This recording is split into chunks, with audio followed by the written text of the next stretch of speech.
Donc, avant de passer à l'exemple, comme d'habitude, et comme on a fait pour tous les autres modèles, on explique le modèle masque avec des modèles de la méthode masque. Donc, un modèle de linéaire est un modèle qui est fait de génération et de moteur d'évolution. Donc, chaque génération, il contient un objectif, une argumentation et une date de début, date de fin. Donc, pour ce qui est de l'argumentation, on a des lignes qui sont temporelles, on a les aspects positifs et les aspects négatifs. Pour modéliser des linéaires, qu'est-ce qu'il faut faire? Il faut essentiellement construire la structure arborescente, euh, à savoir, donc, donc parfois on obtient une structure de graphe et on peut s'autoriser des croisements d'espèces entre les différents concepts. Et puis on consolide le modèle de ligne. Donc, pour ce qui est de... Donc, pour construire la structure arborescence du modèle linéaire, il faut déterminer le concept ou l'objet pour lequel on veut décrire la linéaire. On détermine la logique d'évolution à partir de l'historique. Donc là, on peut s'aider de l'historique, du modèle d'historique, et il s'agit en fait de décrire l'évolution dans un point de vue d'un point de vue donné, point de vue de l'expert X ou bien de l'expert Y, ou bien de la direction X ou bien de la direction Y, ou bien de l'événement X ou bien de l'événement Y.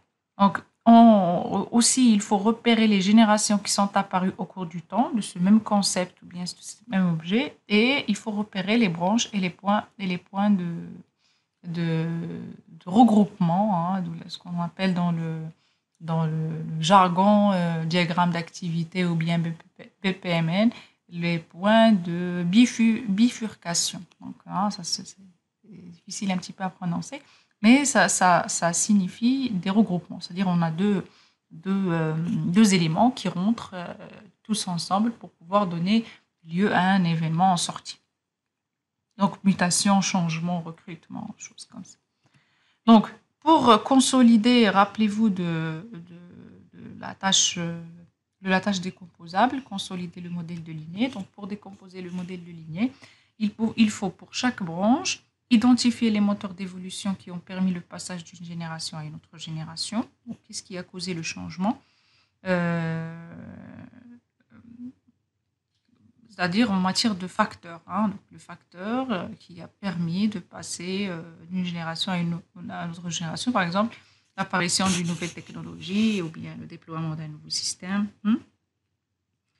Et puis, il faut aussi pour chaque génération faire les deux choses suivantes, à savoir identifier les finalités de la génération dans le contexte considéré et puis mettre les argumentaires pour chaque finalité. Pour faire les argumentaires, il faut prendre des lignées temporelles définies dans le modèle historique, parce qu'il y a un lien direct entre les deux.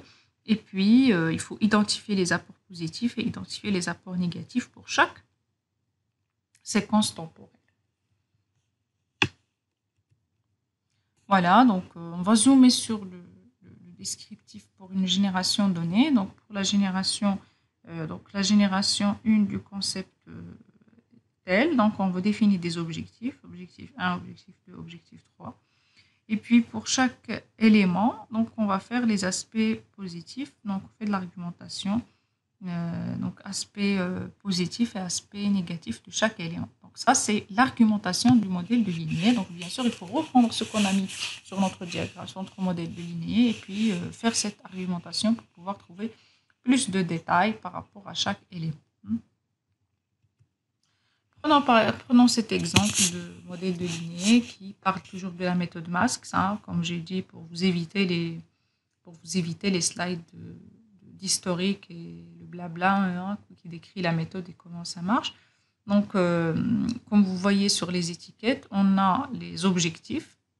Donc, le premier objectif, donc on a comme objectif de ce linéaire modèle de linéaire, représentation du raisonnement logique, donc avec les règles de production. On a des générations, donc on a deux générations avec lesquelles, ou bien par lesquelles s'est passé cet objectif, à savoir la représentation cognitive des connaissances et la représentation des systèmes de connaissances. Pour ce qui est des moteurs d'évolution pour les deux générations, donc pour la représentation cognitive de connaissances, donc on a une représentation des connaissances par réseau sémantique et par objet, représentation par objet, ce qu'on appelle l'ergonomie cognitive. Et pour ce qui est de la représentation des systèmes de connaissances, donc le moteur d'évolution, c'est des méthodes d'analyse, la mise en place des méthodes d'analyse des systèmes d'information, donc diagrammes, actigrammes, etc.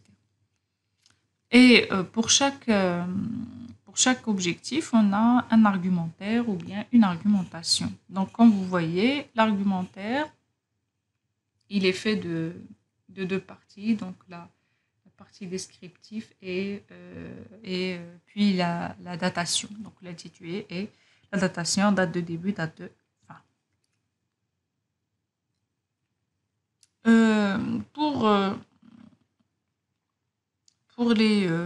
Pour les générations, donc, il y a des générations pour lesquelles on n'a pas d'argumentaire, il y a des générations pour lesquelles on a mis en place un argumentaire. Et puis, on peut aussi ajouter des descriptifs, des petites étiquettes de descriptifs pour dire que peut-être on a plus de détails ou bien plus de spécificité par rapport à un modèle. Et bien sûr, l'axe de temps, en sens de votre gauche vers votre droite, en représentant les différents l'objectif et les différentes générations en question et les éventuels moteurs d'évolution.